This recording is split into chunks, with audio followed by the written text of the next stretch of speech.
tumejiandaa kucheza na Simba na kuona tunatafuta points kwa siku ya kesho.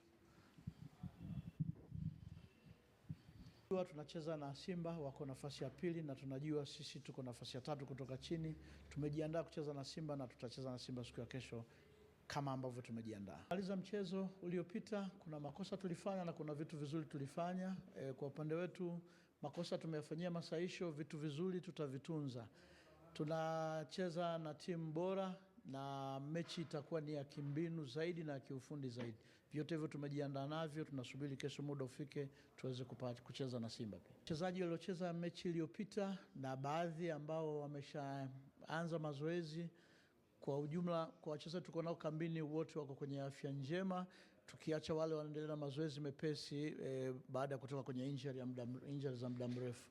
Lakini tuliokuwa nao wote wako kwenye hali nzuri kiafya, kiakili.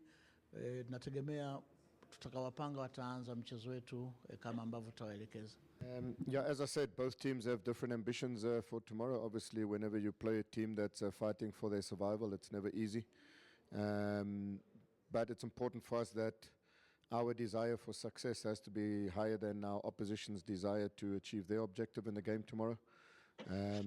We obviously want to challenge to win the league. It's a Simba Sports Club or a club that need to be challenging to win a league title. So we've put ourselves in a position that we are there and we are challenging. The responsibility is on us to take one game at a time, to continue winning our matches.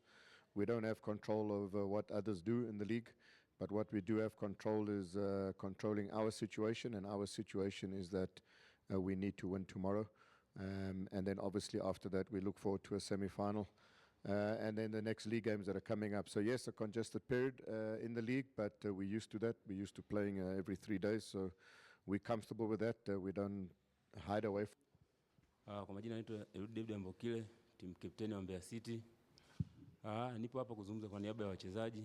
Mimi nadhani mengi ya ufundi mwalimu amezungumza, lakini sisi kama wachezaji tumejiandaa vyema kukabiliana na wapinzani wetu. Tunajua mechi haitakuwa rahisi, itakuwa mechi ni ngumu ukiangalia jinsi walivyo na wanataka kupata ubingwa, na sisi tuko na hali ngumu ukiangalia tuko chini huku, tuhakikishe tunaweza kutoboa ili tubakie kwa ligi kuu, lakini mechi haitakuwa rahisi. Mimi naamini tukipambana zaidi tutapata pointi 3 kesho. Si kama wachezaji huwa tunaongea vitu vingi sana, lakini asilimia kubwa kilichopo sasa hizi kwa hali ya timu ilivyopo, kilichopo ni tunaongea vitu vya kuhamasishana, tuhakikishe tunapambana kupata pointi 3.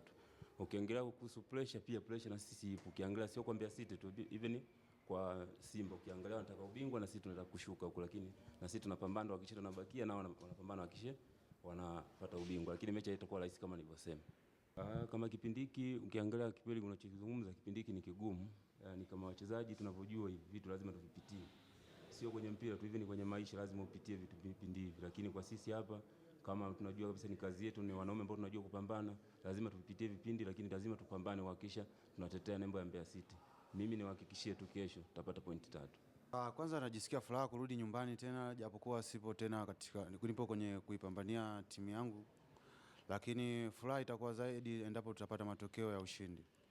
Lakini kingine kikubwa, sisi kama kocha alivyosema, wachezaji wote wa Simba wanajua nini wanachotakiwa kukifanya katika wakati huu, kwa sababu kile kinachokiangalia sisi kwetu ni matokeo ya ushindi tu, hakuna kingine tunachotakiwa kukifanya katika wakati huu. Kwa hiyo tuna imani kwamba mechi itakuwa ngumu, kwa sababu Mbeya City wapo katika wakati mgumu na wapo katika sehemu ambayo ngumu, ambao wanatakiwa nao wapate matokeo ya ushindi. Lakini sisi kama Simba tumejiandaa vizuri kwa nguvu, kwa kusikiza maelekezo ya mwalimu pamoja na kupambana kwa 100%. Tunataka matokeo.